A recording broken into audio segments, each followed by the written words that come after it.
Hi guys, good afternoon. The first time I had a men's group, I actually set up a community for men because I wanted to, feel their pause. You see how much I'm sweating, guys, but I needed to make this video. That's how important this channel is to me. That's how important you are to me. Okay. Um, I wanted to say you'll be shocked where I am even making this video from. Anyway, but that doesn't matter. Right? So the very first time that I set up a community for men was in 2012, and that was using BlackBerry Messenger. Those days I set up a group, talked about the fact that I had such a passion for men and I wanted to know, help them solve problems that are related to women. Like most times, most men I discover don't understand the women in their lives, don't understand women generally, and there are a lot of things that come with that ignorance, okay, if I say so. And all across the world I've seen this whole thing play out. So I set up this group in BlackBerry Messenger and had about 49 men. I remember we're sorry, 48 men, because I remember we're 49. I was the only lady, and I called it Jenny hanging out with the guys, right? Yes, my English name is Jenny, right, guys? And yeah, a lot of people know me by Jenny, so I refer myself also that way, subconsciously. So pardon me. Okay, so I set it up, and that group lasted for months, right? Like a year almost, right? Before I closed it. We'll come to why I closed it later. But now, what I really want to share is the fact that I've always had this premonition, this awareness that men are the gender that is assumed to be something bigger than who they are, something bigger or something outside humanity, right? Because at the end of the day, we are all humans trying to make sense of living here in life, trying to, you know, interact here and find the best life that we can. But most times, the men are the ones that are over. So many things are assumed about men, and I discovered that those things are also assumed of women by men most times. So I got into that group. Something interesting happened. One of the members one day, and trust me, I had all kinds of men. I had men who were CEOs. I had men. I remember one of them was a guy who owned a fleet. Is it a fleet? It's called a fleet of ships, like ships in Lagos, Nigeria. But he's not even Nigerian, right? He was just a businessman in my country, and so many other politicians were there. And remember, and the person I wanted to actually cite his case right now is actually one of those people that are very they are good leaders, if you know what I mean. Like they know how to kind of organize people in community and all that. So he came up on the group one day. They share their passion and all of that. They correct themselves. I just come in as the facilitator to share my view from a woman's point of view. That was how the group was. I remember when I was closing that group, how they begged me, like, why. Like I said, I'll come back to why I closed it. But now, one case that was so outstanding was the case of one of the members who came to say one day that he's in a very big mess, or rather, he doesn't know how to go about a certain issue. So he told us at that time that he had a problem of somebody trying to blackmail him. Now, this was the lady who was a friend to his wife. He was newly married. I mean, his wife was even at that time pregnant for their first child. So this lady was a friend to his wife. Okay. Okay, so I couldn't deal with the heat anymore, so I had to. Even my camera was complaining, so I had to put on the engine to use the AC. But I'm hoping that the sound is not making you, not inconveniencing you. Okay, okay, guys, because we need to, deal with it. So this lady was somebody who was known to his wife, I think a classmate or so, I can't remember now, who had asked his wife for help. More like, I'm new in town, I'm job seeking, and I really need to find a place to stay. Could I stay with your family? And the wife came back to ask him, can I bring my friend? And of course, being a good man he was, he just said it's fine. We could even help him. And he was also a CEO of his own business, so he felt my husband. So he felt fine. Why not? Even we can even maybe help her, help hook her up with a job sometime. Who knows? And so the lady moved in. Now remember, this couple were just newly married, okay? this the lady moved in. So this lady was always at home. She would go about whatever she wanted, but now it got to a point where she asked the woman again to say, I mean her friend, to say, can I sometimes join your husband to work, even if it's to work for free, just to start learning skills and all that. Again, they said it's fine. So every morning she would dress up and follow his husband to work. Now they were just helping her, right? And then it came to a point where they had a company retreat, you know, one of those retreats where you do with your staff at the end of the year or something. And she also begged to come, even though she knew she wasn't a staff.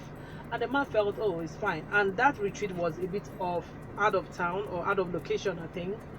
So this guy said, right now the mess I'm in is that she's telling me that she's going to go ahead to tell my wife that I have been having an affair with her, and I'm keeping it up, I'm acting up all good and all that, but that's our little secret. And he said when they had the retreat, she was of course all over him. She's been all over him even before the retreat. He started noticing that he was always trying to get his attention and all of those, and he was resisting. But then during that retreat, she had her plans all laid out, and you know, one thing led to the other. No, they didn't go there, but they had a kiss, right? And then he said it was at the point of the kiss that, you know, he told her that this is not good. I mean, he had to interrupt it and say, oh my God, no, we shouldn't do this and all that. Now that became like their secret, because he was resisting her, but she told him point blank that you refusing me will not help any matter. You better just go all the way, because I'm still going to tell your wife that this has gone all the way. And the man became, as I can call, started begging her, don't do this, don't spoil my marriage, and all of those things that are typical with men, I think most men. So at this point he was saying, I don't know what to do. This woman is saying I should go all the way with her, or else she's still going to paint the picture like I had already gone all the way with her, so I wouldn't get away from it anyway, so I should better just get down with her. Now the problem he's having is, should I go all the way with her just to make her not say anything to my wife, or should I call her bluff and tell my wife? That was his question. And I remember that in that group, about 60% or so of the members were like, don't do it, do not do it. Or let me say 50%, yeah, 60%. Don't do it. Just tell your wife everything. It will be better, you know, be better off you tell her everything, not hiding anything. Since it's her friend, she will be able to handle it and all that. Another like 30% or so were like, guy, see better meat, see babe, get on with her. See, you won't get out of it clean at the end of the day, so just get on with her and do your thing. You know, there were of course some people in the group who were not neither here or there, but at the end of the day, he saw reason with the majority of people who said, forget it, you can't begin to jeopardize your marriage this early and all that. And you know, he said, okay, thank you. But then he didn't chat in the group ever again for about 3 weeks. Like, we got really worried, like, have we put him in trouble and all of that. And me as a facilitator, I was like, go with the majority. The voice of people are always like the voice of God and all of those. So 3 weeks after we kept on checking on him, trying to be sure if he's safe, he came back to the group with the good news that thank you guys saved my life. You know, this lady even had other plans, had even come up with, you know, a lot of funny things, wanted to get him down by force. And then he had to open up to his wife one night, and but he was so afraid that he kept asking her, can I tell you anything, will you believe me and all that? The wife said, of course. So he went ahead to tell his wife everything from the Genesis to the end and what's currently happening. He said his wife asked him just two questions. Number one was, are you telling me? You know, so that scenario was very typical in my mind. Thinking about it, I'm thinking of when I wanted to end that group, how much you were like, no, Jenny, your advice has been so good and all that. But I ended it anyway. I ended it because I'm like, where would this take me to? You know, I'm a woman. Why will I be, you know, having a community for men? I don't know, how long will it last? What will it probably bring, will more men believe in it, will it work? Those were, those flimsy things that happen to people all the time. But of course, I've overcome that, and I've bounced back and established my men community since 2016. Afterwards, of course, 4 years afterwards, and it has grown into what has become the men code movement now, and the Ready to Choose a Wife academy, right? Now, but why I brought this story was because a lot of men are also in this position where they are wondering, oh, what should I do? A lady trying to blackmail me. Now, a couple of things lead to this kind of thing. Most men are raised to put women on a pedestal. So you think that, okay, she has the power, she can win me, she can do this, forgetting that first of all, you are in charge of yourself, right? You are in charge of yourself. You need to find that balance. And if you're a man listening to me, or you have had this kind of scenario, let me know in the comment section if how you handled it. If you're somebody who is wondering, if this happens to me, what am I going to do? Let me know what you think you would have done if you are that man. But all the same, what do you think about the men community? Men interacting with themselves, getting expert skills from a licensed coach and therapist, whether he's a man or woman. In my case, I'm a woman. What is it that you think? Do you think, like me, like men are also human, and they also have needs? They also have, anxieties and fears, and things that actually, really make them afraid about life and living, that they actually need coaching along. They need, someone to hold their hands as well. And why do you think that we don't really think that men need help?